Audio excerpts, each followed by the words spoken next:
Join us on Thursdays as we speak to individuals across multiple industries who will help you understand financial literacy and education. If you're joining us from YouTube, thank you so much. Don't forget to like and follow our page to continue seeing content that will help you manage your money. I'm your host, Pauline Joseph, and today we're discussing credit cards and how they work. I wish I had this conversation 10 years ago, but that's okay. This is not about me, this is about you.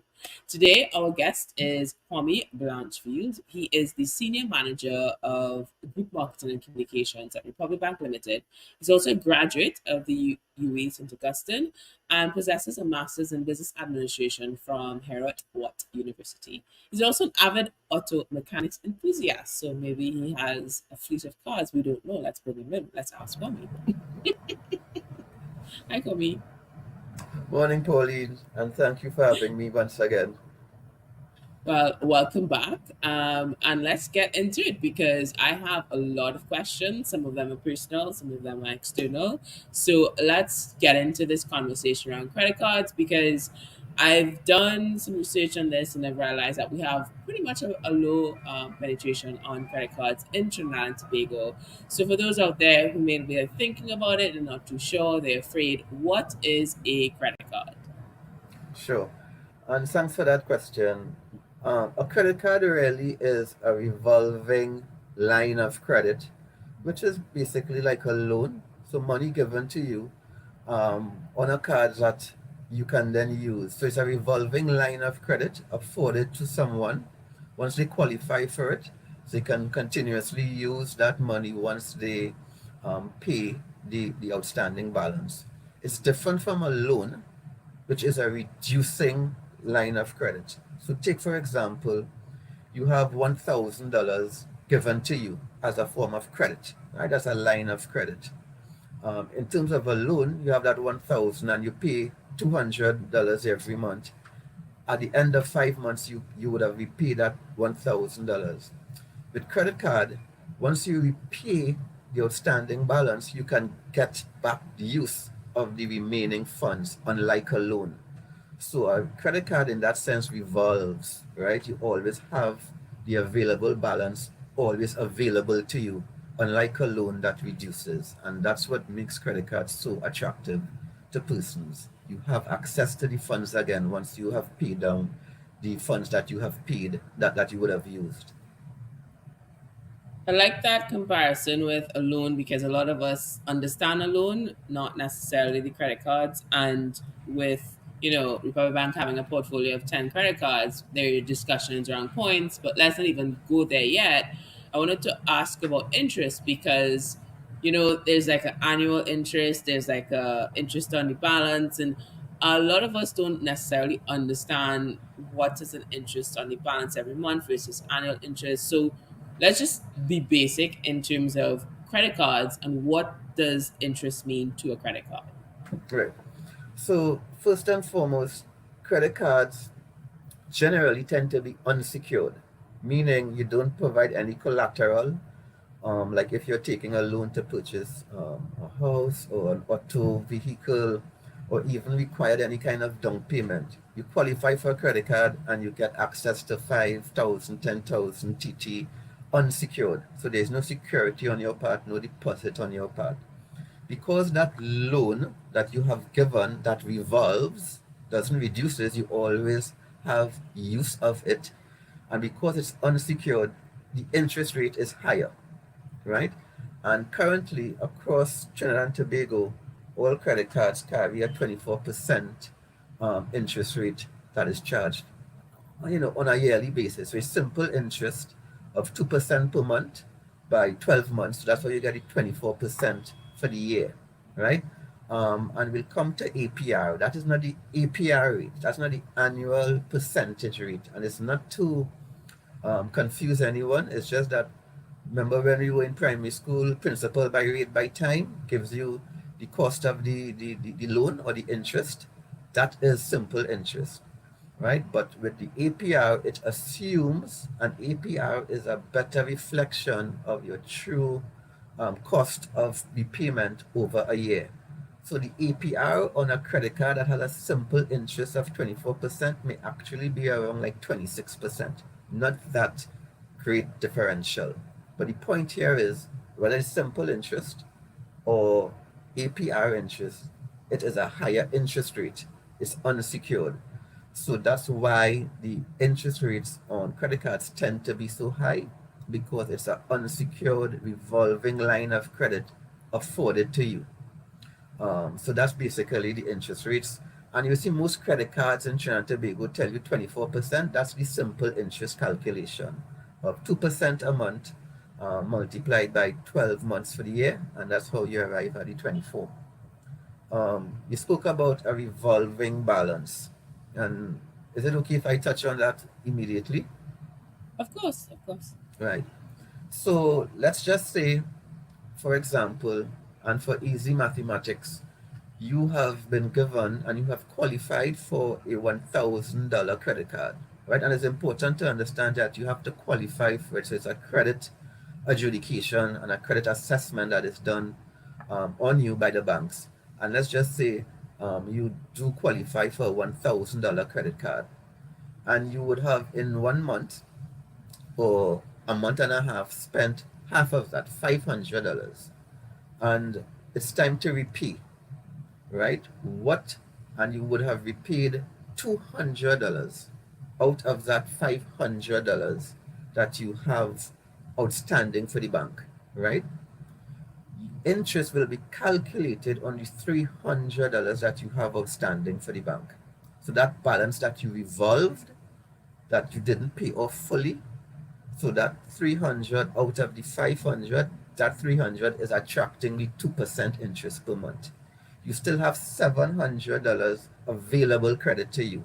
That's not attracting any interest. That's your available credit for you to use.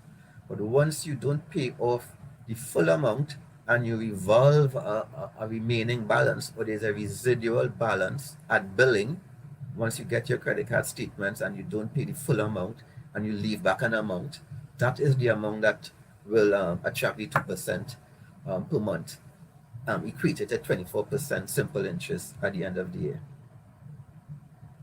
So there, I feel like there's a lot of maths happening there, and some of us aren't, more necessarily inclined with that. So I want to break it down in a sense of, because there are these dates on the statements, right? So there's the point in time that you have to pay the balance by. So let's say, for instance, let's go back to $300, and I bought a pair of shoes on the 12th of June, but my statement says comes out every second of the month.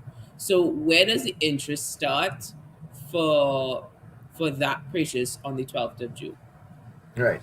So generally, most credit cards have an interest-free period. Some are 15 days, some are 30 days, some are 45 days, but generally it tends to be around 30 days or so, right?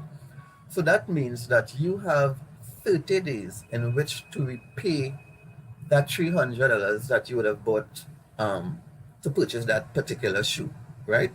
So in the case of the 12th of June, and your statement comes out on the 2nd of July, there will be no interest charge on that particular purchase, right?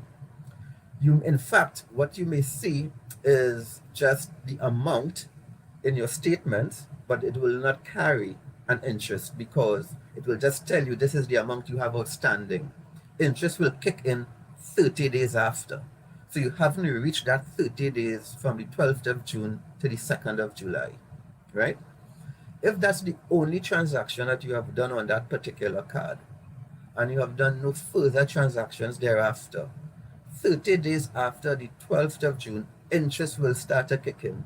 And your next statement, right, not the one that is in the 2nd of July, your next credit card statement, you will see that particular balance there if you haven't paid it off, and that's where you'll see your interest, right? So basically, what it says here, Pauline, is that there is a 30-day period in which customers are given an interest-free. They have 30 days in which to pay back that original purchase without attracting interest on the account.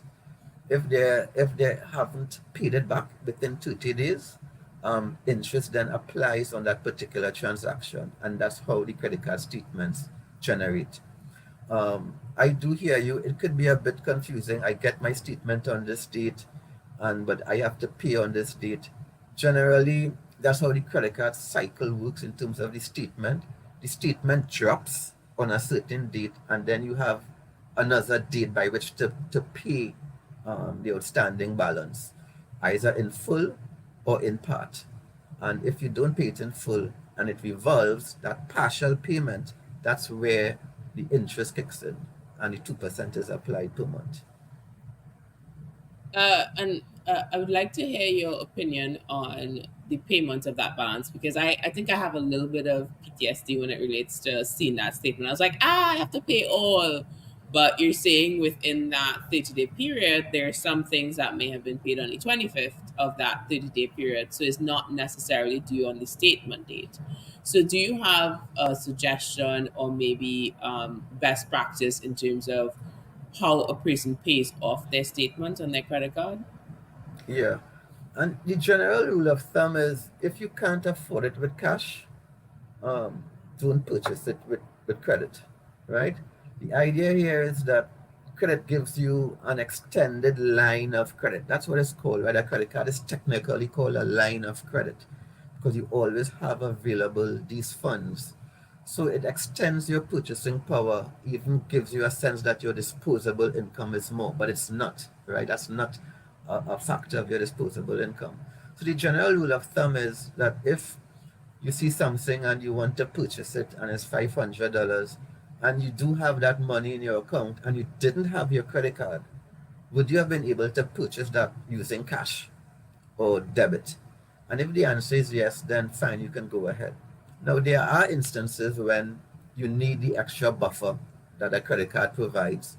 You're probably sailing close to the wind every month. Your income and your expenses, there's not a big surplus there, and something happens to you or you need a new tire or a battery for your car, right? And you need to spend $1,100 for a battery and you use your credit card, that's fine, right?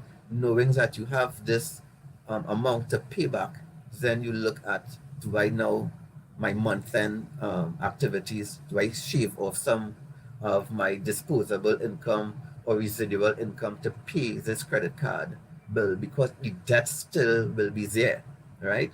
While you're using it to acquire things, you are making the debt, you are increasing your debt from the credit card perspective that you have to pay. So it's important that persons know that they do have to eventually pay off whatever they would have purchased on their credit card. And if they don't have the means generally every month to facilitate this type of activity, then they really would start to get themselves into a bit of a challenge later on. So that's why it's a credit assessment that is done by the bank. You have to be able to qualify for the credit card just like you would have for a loan. And if the bank then determines, hey, you can in fact qualify, and you do in fact qualify, then you should be able to use the credit card properly. That's why some persons are approved for credit cards and some aren't. Their expenses and their income is probably a bit too tight for them. Their debt servicing ratio is probably over 50, 60%, meaning that every $10 you get, $6 is used to live, and you only would have $4 to pay your other liabilities, and that is not a equation the bank, any bank, responsible bank, would allow anyone to get into. So the best bet is pay off your credit card as soon as you use it, because 2% per month, 24% simple interest rate is a high interest rate, right? So even if you revolve an amount, eventually it will kind of compound, and you will want to then say, I need to pay off my debt, or how come this credit card outstanding balance is so high? I thought I have been paying it every month, but you may not have been paying sufficiently towards the outstanding balance. That's such good information, and we've actually had someone on this show before, Garth. from us. He spoke about smart financial planning for families in Trinidad and Tobago. And one of the things that stood out to me in the conversation, he's like, I just know that I can't to a credit card. And it's not necessarily a case of him not being able to afford the debt ratio. I think from a personality perspective, he is accepted that he doesn't have the capacity to do so. And we're gonna go on a break now, but before we do, I want to ask you a question that we're gonna answer on our way back is there a particular question you think someone should ask themselves before pursuing getting a credit card, and what would that question look like? So we'll be right back after this.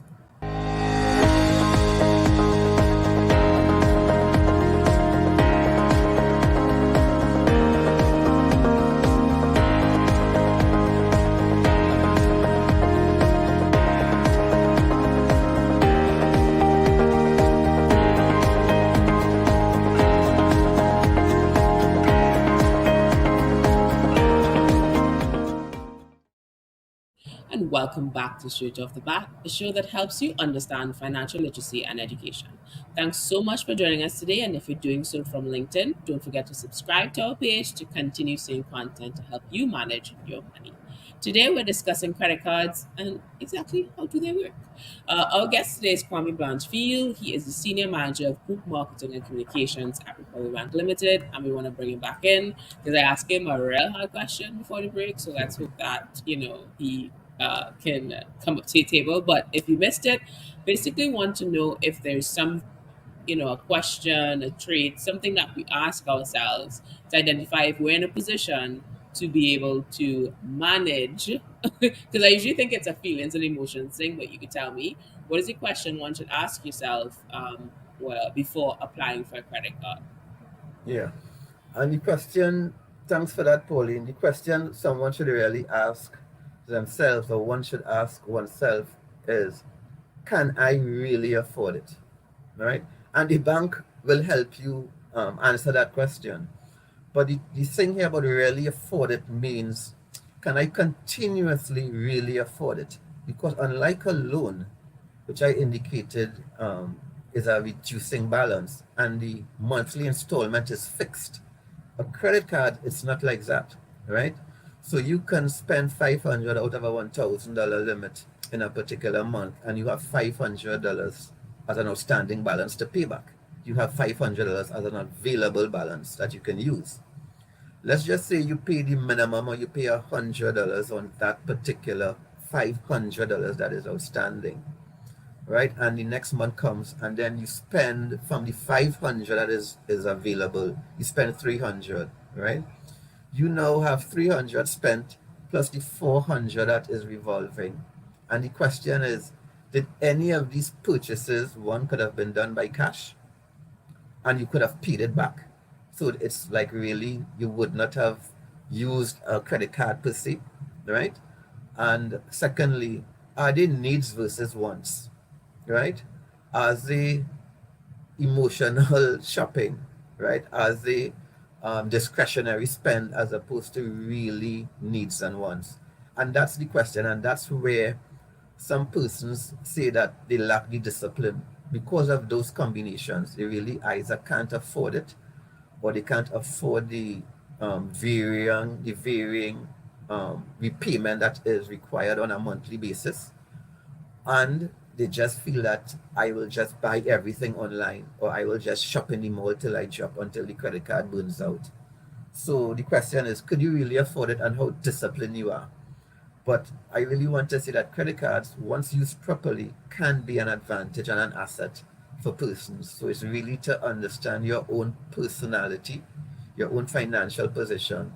And if you can afford it and you do have the discipline to distinguish between needs and wants, not every new shoe or outfit burns your eye, then you might be okay. So, well, for me, it's bicycle and bicycle parts, but I'm working on it. And I love the fact that you brought in, letting it work for you, because I am heading to my second trip to Mexico completely on points. So being able to be in a position where, I was getting calls, from unnamed banks to pay off the debt that I couldn't manage, to learning to do that now has been a process. And being able to manage that, like, is there maybe a call to action that the person could do that you could suggest, like, hey, this is a great way to manage your spend when it comes to credit cards? Yeah. What I personally, I do most of my purchases on my credit cards, on my credit card. One, for a variety of reasons. It allows me to track my spend better, right? So I really get a true sense for the month how much I would have spent, either at the supermarket, at the pharmacy, a restaurant, or even putting gas in my vehicle, right? I can track that and see I spent X amount for a particular month. What that also does is that, unlike debit, right, credit card gives you something back because of the relationship there between interest and reward and the risk, etc. It rewards you, it gives you something back as well, unlike debit, unlike cash. So if I was someone who, as I said, you have the cash to purchase something, this you're going to the supermarket and you're going to spend $2,500 at the supermarket, and you would have paid either debit or cash. Do it with your credit card. Go home on your internet banking and transfer from your checking savings account to your credit card. The point here is that credit cards reward you with either cashback, points, miles, or some other reward mechanism, so that where you could have earned some rewards using credit cards, you're not earning anything using debit and or cash. And that's how, Pauline, you are able to go to Mexico based on points or miles using your credit card. So I would advise persons generally use your credit cards very strategically. Um, the banks don't mind if you're using your credit card and they have to then pay you out with miles and points, etc. That's fine. I can tell you that that's okay. But the point here is use your credit card to your advantage because it can assist, particularly now that persons want to travel and traveling is trying to get back to the pre-pandemic levels. A lot of travel requires now some sort of international card, either to pay for the additional luggage or even airport transfers, etc. So I would say use your credit card very strategically. It can reward you, and it does. And I think on the same breath, I think that conversation on travel and benefits, what is maybe a benefit that people don't think about outside of the, points and access? Like, what is a convenience that people may not necessarily realize or take for granted when it comes to having a credit card? Yeah, and that's an excellent question. And there are different types of credit cards, right? There's like you have Visa and Mastercard as the main brands, and they have different types of credit card. They have gold, but they have the entry level one called classic or standard. Then there's the gold card, which was like the card of back then, but now platinum is the new standard, and then we went past platinum, and now we have signature and black, also called infinite, right? So those are the hierarchy of cards: classic or standard, gold, platinum, signature, infinite slash black, right? Both on the retail side and on the commercial side. Most credit cards offer some sort of international benefit as well, right? Recently, there was some alignment and rationalization of benefits across both Visa and MasterCard. And I would encourage persons to go on their respective bank's website and take a look at their credit card portfolio and also review the features and benefits. What are some of these F&Bs, features and benefits? Number one is free auto rental insurance. Now, I don't know about you, Pauline. I don't know if you have ever rented a vehicle in the US. I have, right? And one of these things they ask you is, do you have insurance for loss, damage, or collision, right? Because the insurance from the car rental company, they will have a car insurance and they will charge you for that accordingly. But the LCDW, the loss, collision, damage waiver, that's an additional insurance charge, right? And Visa and MasterCard credit cards, depending on the type of card, covers that charge. So if you're renting a vehicle for 2 weeks, that charge could be easily anywhere between 6 to 800 US dollars. That charge is automatically covered. That insurance is covered by Visa or MasterCard, right? On with the particular card. And I'm giving you a real life story here. That I once rented a car from Enterprise, and they asked me if I had the LCDW. I said no, my credit card will cover it. And when they looked at the card and they said, well, my gosh, yes, your card will in fact cover it. And you have a good package here. And anything happens to the car, you don't worry. You just come back and you will get another vehicle rented. Right? So that is the benefit you get. That's the peace of mind and the comfort. Because driving in the US, you're now on the left hand side of the car, right? On a different side of the road. You may be taking a little time to get your average. You may scrape the bumper by a fender, or God forbid, have a little fender bender, and you're stressed out. Oh God, how do I repay this? The credit card takes care of that. You don't have to worry about anything, right? It takes care of the loss, collision, or damage. Even if the car is stolen, you are not responsible for the restitution or the replacement value of the car. You are not, right? If you didn't have that, and you said no to it, and you didn't offer a credit card, and you just took your chances, and the car was stolen out of the Dolphin shopping mall, God forbid, well, then you would be in some problems. Yeah, that's one. So free auto rental insurance. There's also things called trip delay, luggage, lost luggage insurance, and even things like purchase protection and price protection. And literally, they mean what they say, right? So purchase protection is you bought an item, a nice vase, and you went home and you placed it on the counter, and your cat jumped up on the counter and knocked over the vase, right? You are able to get that item replaced, right? Free of charge. If you purchase it again, you will get that amount recredited to your card, right? Or you can show the bill for the amount again through the Visa or the MasterCard portal, and you will get reimbursed that amount on your initial purchase. So no need to cry, no need to ruin the night for your wife or husband. You will be able to be compensated. So that's something afforded to the higher end cards like the Signature and Infinite purchase protection. I believe the Platinum cards have them as well, but you can check your own bank's website. There are things like also insurance, right? Medical insurance. Something happens to you.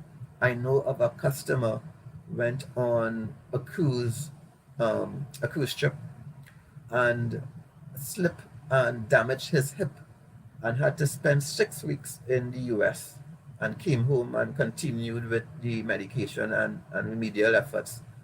And that 6 week stay was covered by his credit card. He didn't have to spend anything, right? The claim came through to Visa, and the insurance company and the hospital and Visa dealt with everything, and the customer was not out of pocket. So there are tremendous benefits and features person's credit cards. They just don't know. Some credit cards as well, Pauline, offer you concierge service, that you can either get a discount at certain premium hotels, you can get a late checkout and an early check-in. And as someone who travels, you know how valuable these things are. To someone, it may seem innocuous, but someone who's really on a plane or traveling whole day and get in a destination, you just want to get into that bed and sleep or shower.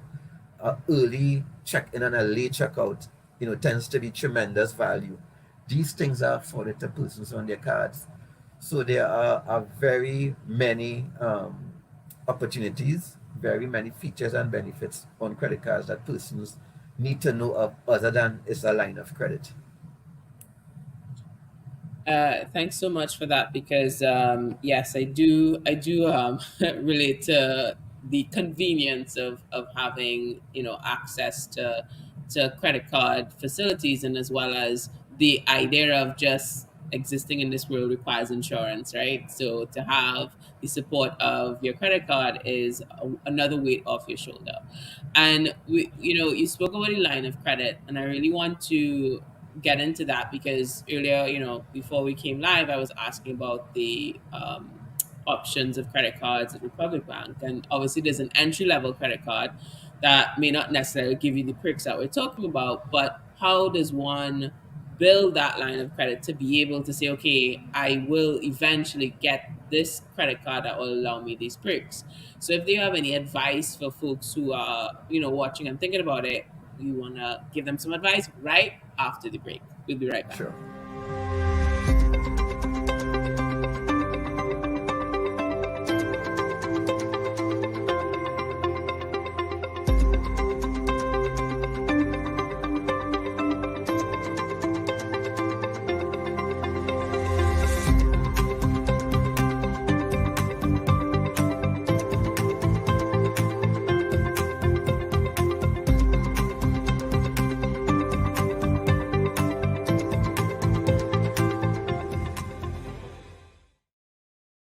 And welcome back to Straight Off the Bat, a show that helps you understand financial literacy and education. Thank you so much for joining us today. If you're doing so from Facebook, don't forget to subscribe to our page to continue seeing content that will help you manage your money. Today, we're discussing credit cards and really, how do they work? We are doing this with Kwame. He is the Senior Manager of Group Marketing and Communications at Republic Bank, and we want to find out how does one build that line of credit that we've been speaking about for the last couple of minutes. So we want to bring Kwame back in, and if you missed the question, because there is a plethora of options across Visa and MasterCard, the major companies that support the credit cards, you do have entry level credit cards that are also available at Republic Bank. But in terms of thinking about the future, what is it that we have to do to be able to say, okay, this is where I'm going to start, but eventually I'm going to get in a position where I can have credit cards with more perks? Yeah. So thanks for that, Pauline. So it's important again to appreciate and understand that the credit cards is a credit facility, is a line of credit. It's a loan, an unsecured revolving loan that a person is applying for. So they would need to first be assessed by the bank and qualify. And as you know, one of the biggest determinants on any type of credit you can receive is the income versus your debts, right? Your assets versus your liability, income versus expenditure.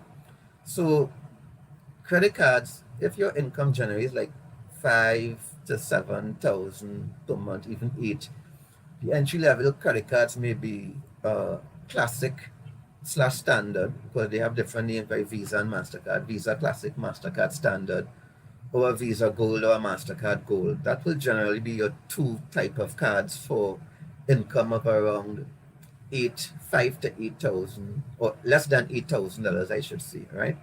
Platinum to a certain extent means may be included inside there. And the limit differs for each card. So, and by each bank. So Republic Bank may offer a Visa Classic with a maximum credit limit of 1,500 TT, and another bank may do so at 1,000 TT or 2,000. But the point here is that your limit on your Classic will be different to your Gold and different from your Platinum. Your Gold may now be a $10,000 credit card limit, and your Platinum may be 15,000, and then your Signature and Infinite more, right? So how could one ensure that one moves up along the credit card chains, that I'm not always stuck at the $1,000 credit card, right? Number one, obviously, again, is your income. So if over time, when you first started, it was your first job, 7 years ago, and now you have moved on, you have gotten a promotion, or you have an increase in salary, you can perhaps now qualify for a gold or a higher level card. But equally important, and I would say even more important, is because we have increased persons' card limits where their salary remains the same. But what I'm about to say is what we will also really look at is your repayment history. You pay your card off well, There are no instances of delinquency. You have not gone 1 month past due, or 2 months past due, or 3 months past due. Even better, you have even paid off your credit card outstanding balance in full every month. So you have not revolved the balance, right? So every month that you get your credit card statement, you pay it off in full. Those are some telltale signs that this person has good credit behavior and can be rewarded with a higher credit limit, probably $500 more, $1,000 more, move them up to a newer credit card with an inherently higher limit, right? So you may have your existing credit card that you started off with 1,000, and over time, the bank, based on your behavior, automatically increased your limit to 3,000. Same type of credit card, but your limit is now 3,000. Or the bank could have said, you know what, I'm going to also reward you and give you enhanced features and benefits, more features and benefits. And as such, I'm putting you over to a new credit card type. So I'm moving you from classic to gold. But those are the things will help you look good in the bank's eyes, and without any significant increase in your income, allow you to have a good credit rating and even move your credit limit and move your card type from classic to gold to even platinum. And I think, based on what you're sharing with us, it's really building a relationship, building a sense of trust with the bank to make sure that you've shown there's evidence that you can maintain this line of credit without, some form of extreme behavior. But we Yeah. have some questions in the comment section, and I think it's so timely because I feel like I want to get answer to this as well. R&I Consultants Limited is joining us from YouTube and would like to know, what are the basic criteria needed to apply for business credit card? I love this question. Yeah. So business credit card is really a sense of basically like only retail side the assets and liabilities. Because it's business, we need to see a bit more documentary evidence of the business. So there will be a requirement to provide the articles of incorporation, registration, financial statements.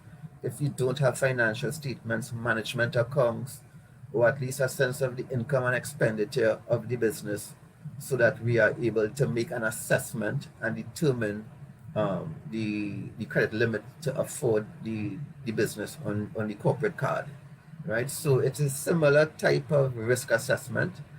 It's just that we require, because of the nature of the business and how businesses are in terms of the construct, we will need a bit more information to make that assessment, but it's not a prolonged process by any means. It's not onerous, and it's not discriminatory in any way to favor the retail over commercial. But those are some of these things we'll need: articles of incorporation, the registration documents, right? Financial statements of the business for the last 6 months or year, or if not, your management accounts. Some business may not have their financial statements, all three. So you can take management accounts for the last 6 months, and we'll be able to then make an assessment there. That's what I me. And just acknowledging Nefertitail, hopefully I pronounce it right soon. Based on the previous question we got from YouTube, I know you joined us from Facebook, that would have definitely answered the question because you asked about limited liability and things like financials would be a must. So I want to shift over to the conversation around interest rate, because I know we spoke about the 2% monthly and then 24% annually. But I want to just kind of tap back, just in case folks may have been joining us late. Like, what is an APR, which is annual percentage rate? Like, why is that important for a credit card holder to understand what that is? Yeah. APR really is the true cost of borrowing, right? APR really is reflects over a year, because it has the 365-day calculation inside there. It gives you a true sense of what your cost of borrowing will be, right? Interest rates is the cost of borrowing, right? Is the cost of capital. So the APR is your truer sense. If you want to get a true sense of what your interest rate is for your loan, use the APR version. So that is what it is. That's APR. The 2% that normally most banks in Trinidad apply per month on credit card, and somewhere in the collateral it says it's 24% interest. That's correct. That's 24% on simple interest. 12 months multiplied by 2 is 24, right? And the 2%, so it's 24%. APR, if you work out 24% simple interest, what is that in APR is around 26% or 27% APR. So the difference between APR and simple interest is that simple interest assumes a lump sum payment at the end of a year, right? While APR shows the monthly payment made towards the loan. And that's the difference between the two in technical terms, right? So simple interest takes a look at principal by rate by time, and APR calculates the interest cost almost by day and gives you a truer sense of what the cost of capital is or the interest cost is to you on a monthly basis because you pay the loan or you pay the amount every month and not necessarily a bullet payment at the end of a year, which simple interest assumes. So when it comes to, because I'm assuming this interest conversation obviously would go across every single credit card, and in looking at the portfolio of Republic Bank, you have options for credit cards. So assuming that you qualify for just about everyone, what kind of questions do you have to ask yourself when you're trying to choose the right credit card for you or your business based on the group that we have joining us Yeah, today? sure. So good question. So other things being equal, right? And there are no limiting factors with respect to income or expenditure, etc. And you could qualify for any card. Is what do you really want out of the card, right? And sometimes that is determined by um, the business need or even your own financial situation.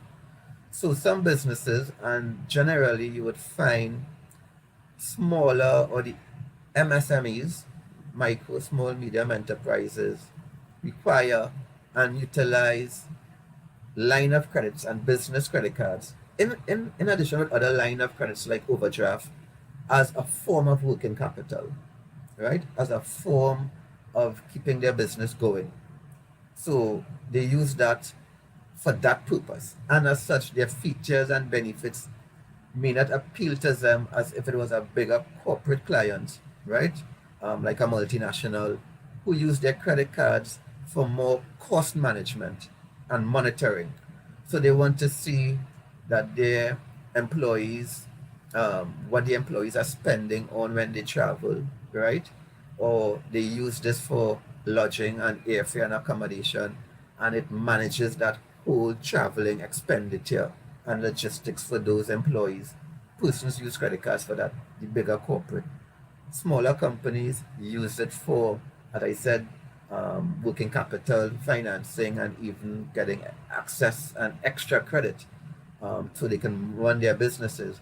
But they use the, the rewards to further their business. So some companies like the idea of cashback because it either one reduces the balance on their credit card or is a cashback that goes to their checking account that they have at the end of the year. Some companies I know put all of their expenses on their credit card so that they could get the miles for their employees to travel to go medical conferences. There's one popular dentist in Trinidad and Tobago who I know very well, and that's what he does, right? And that's allow him to defray the cost for airline tickets to attend these annual conferences that he goes with his staff. So you have that. So it's really what do you want out of the credit card and what are the benefits? It will give you that extra line of credit. Is what benefits apply and appeal to you. Are you more interested in miles versus points versus cashback, right? And if that appeals to you, then you choose the credit card that suits you best based on your preference.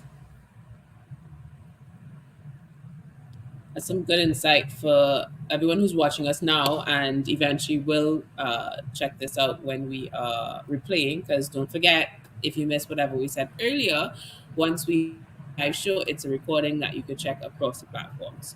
So we're going to go on a break and we'll be right back.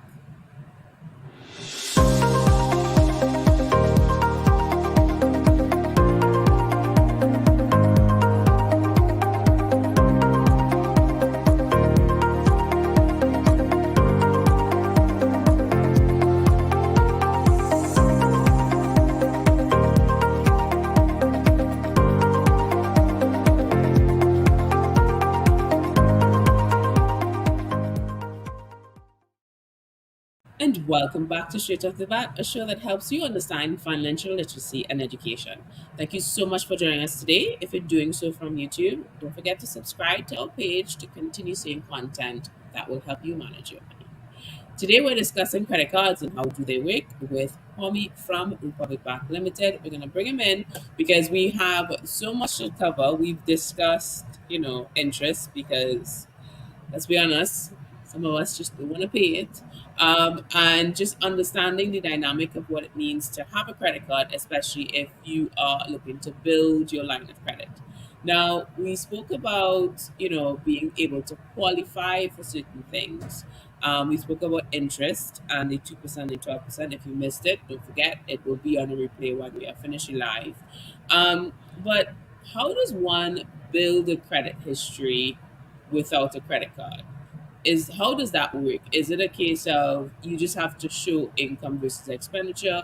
For those of us who are laymen and just want to understand just from the ground up, what does one need to have to be able to qualify for a credit card? Yeah. So qualifying for a credit card is like qualifying for a loan, right? So the bank will want to ensure, or the financial institution or the credit card issuer, that you have the means to pay back the minimum repayment on the card, assuming in month one you have maxed out the card, and that you have the means to continuously repay the minimum repayment on the card until you clear the balance while still allowing you to meet all your other financial commitments, right? A lot of persons, banks do not want to see persons in financial distress. Maybe surprising to hear, but it's the truth. That's why there is that debt servicing ratio that I spoke of earlier, and is one of the guiding principles in which financial institutions determine if to extend credit, right? What that debt servicing ratio means is that that percentage is the lock-off point. Anything more, we are getting into your ability to live, to pay your utilities, to pay your groceries, to buy groceries, etc. So a 45% debt servicing ratio, banks will kind of tend to look at that as well for credit cards. Again, what that means, if your income is $100 a month after tax, you should not be paying more than $45 in all your debts, including this new debt that you're taking on with credit card. The $55 that you have remaining is for you to live, right? Utilities, gas in your car, groceries, cable, send the kids to school, whatever. But that $45 is what should be taking care of all your other liabilities, including the new debt, right? So applying for a credit card, the bank will treat the application for a credit card the same as a loan. Remember, it is the same credit concept. It's just that one revolves and one reduces, right? The credit card revolves, the loan reduces. So they will qualify you along those lines. And once you do qualify and you get the credit card, how you build good credit history is by some of these things spoken about earlier. Paying your card on time, paying your card in full if you can, but definitely paying your card on time. Definitely, if you can't pay more than the minimum amount, pay at least the minimum amount that is required on your outstanding balance, and use your card responsibly. And those things will help build your credit history if it's only a credit card you have and you then eventually want to go and take a loan for a car or a mortgage, and the only loan you have with the bank is a credit card. They will look at that credit card transaction history. Look at how you have behaved with your credit card, how you have repaid your credit card over time, and then say, well, you know what, he's good. Look at his credit card here. He or she is a good candidate. Their scoring is good, and these things factor into your ability to get additional credit from any financial institution. Now we're talking about credit cards in the context of Trinidad and Tobago, and there's so much content out there, especially coming when it comes to United States. And I recall watching a video about the advice of using multiple credit cards because their environment is, somewhat different to ours. So, do you have any advice in terms of, being eligible for multiple credit cards? Are there any benefits there? Yeah. Um, in Trinidad and Tobago, not necessarily, only because the interest rate is very homogeneous. It's the same. It's 24%. In the US, they often engage in a lot of rate war and a lot of what they call balance transfer initiatives. So transfer your outstanding credit card balance from bank X to bank Y and pays 0.01% APR for the first 6 months, right? Where you may have been paying 5% APR in the States, right? They're saying transfer your outstanding balance, and for the first 6 months, don't pay anything. And from then on, your interest rate is 3%. So to gain market share in the States, there's often a rate war between issuers. And issuers in the States are not only banks, but are also department stores, right? And even pharmacies, they also issue credit. So in Trinidad, not so much because our interest rates tend to be the same. In the US, it differs somewhat because there are varying interest rates across different type of credit cards by the different issuers, as well as the fact that they play this balance transfer game, right? Where they try to steal market share and steal balance transfers from another financial institution or entity by offering a lower interest rate or a lower introductory rate, right? For persons wanting to take credit on this side. So it's common in those type of markets in the US. But there have been occasions of balance transfer in TT, but not that successfully. Because to entice someone to come across, you have to offer something better and or something cheaper in terms of the interest rate. And someone is not going to move their outstanding balance that attracts 2% per month or 24% simple interest rate annually to another product that does the same. It's just not making sense. Well, guys, you heard it here first because a lot of us do consume a lot of things on YouTube, like today, like now, and a lot of the times it doesn't relate to where we're living, which is Trinidad and Tobago, and we are definitely unique when it comes to those things. So we're speaking about credit cards and how do they work, and I had mentioned earlier. I mean, I've seen some data on World Bank as well, where we don't necessarily have a high penetration rate of credit card users, meaning a lot of us don't have credit cards. Do you have sort of any feedback as to why you think we may be a little more cautious about getting a credit card in Trinidad and Tobago? Yeah, it's a couple things. It has to do with how credit is sold. It's mainly through financial institutions. In the US and in other areas, it's a bit more of a democratic process. You have department stores giving you credit card and they're assuming the risk, right? A small limit, and they're assuming the risk. So it's from a risk tolerance perspective, that's one. Two, it's also an education perspective. And I'm hoping today that sessions like these opens up persons' eyes into how beneficial credit cards can be, particularly in a time when persons need to extract value. How could credit cards give you value? And if you're a person who does a lot of their business with cash and debit, and you have that discipline, a credit card can in fact be of value to you. Um, that's a second reason. A third reason tends to be person's own disposable income, that they are so stretched at the end of the month that they don't qualify for additional credit. Um, Fourthly, is also that I think across the financial institutions, we too could do a better job in one, identifying persons for credit and perhaps taking a little bit more risk. But that's not to say that we want to open up our risk appetite so much that we have a ton of non performing loans, but basically take a little bit more risk in certain categories or cohorts.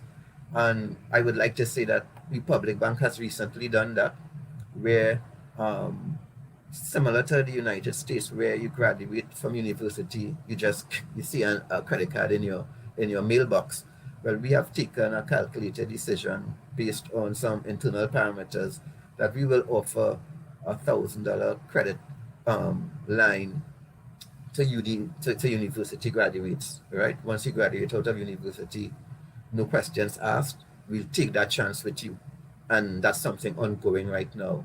So that's another way in which we could help grow the pie and let these persons as well be some evangelicals around credit cards, because we are using this as an opportunity as well to track and monitor behavior and see if in fact that persons are using cards in a responsible manner, paying it back and understanding their own financial position. So those are some of the reasons why credit cards are not. Um, I think, you know, it has improved, or there is always an increase in the number of cards, but generally I think we're probably like 30% or so, even 40% high level credit card penetration in TT. I really like that ability, especially coming out of school, because management of money, I think, is something that, we don't necessarily culturally speak about a lot. So now that we have technology and able to have this discussion on Straight Off the Bat Show, it's great to know that that is part of a plan because, back in my day, the idea of money was going to the shop around the corner, whereas we're talking about actually building specific behavior for the world that we currently live in. And for parents who may, be looking at this and saying, hey, I do want my kids to understand this environment and what to do. Do you have any advice on them, maybe? Because you have the option to add folks to a credit card. Do you have any advice for someone who may have kids and say, okay, I want them to learn how to spend their money, so I'm going to do this? Definitely, and a lot of parents do that actually, sign on their children as co-applicants on the credit card, so they are considered almost like a secondary card holder. So what happens there is that you share your credit card limit with the co-applicant or the secondary card holder. So if your credit card limit is 5,000, you retain 3,500, and you put 1,500 on the person's card, or collectively you all pull along from this 5,000 limit. But generally that's how it works. It's agreed that there's a 5,000 limit, and you have 3,500 on your card, and then your daughter or son has 1,500 on their card, and you get to see how they also monitor and spend their card, their funds on their cards. Same for the business as well. They can split their limit amongst three directors, two employees, five employees, etc. It's all up to them, where they can split that company limit amongst different directors or employees, and each have each has their own card, and then you are able at a central location to manage and look at the expenditure. So it's something that is good because it teaches on the retail side, the co-applicant, in this case, the child, um, good financial practices and management to repay what you have spent, to monitor, to look at where you can spend, or sorry, pay more than the minimum, where perhaps you could only pay the minimum amount. But generally, proper credit management begins at that stage as well. Okay, and on that note, I want to thank you so much, Kwame. I think that the future ahead and the generation has way more options than we ever did. So, thanks so much for that. Thanks for joining us today and sharing insight into credit cards and how do they work. And if you're watching us now live or on the replay, don't forget to sign up to be notified about our next live show via the comments. And as always, be sure to follow our page on LinkedIn so you don't miss a single live show. Thanks again for joining us, and I'll see you soon. Bye.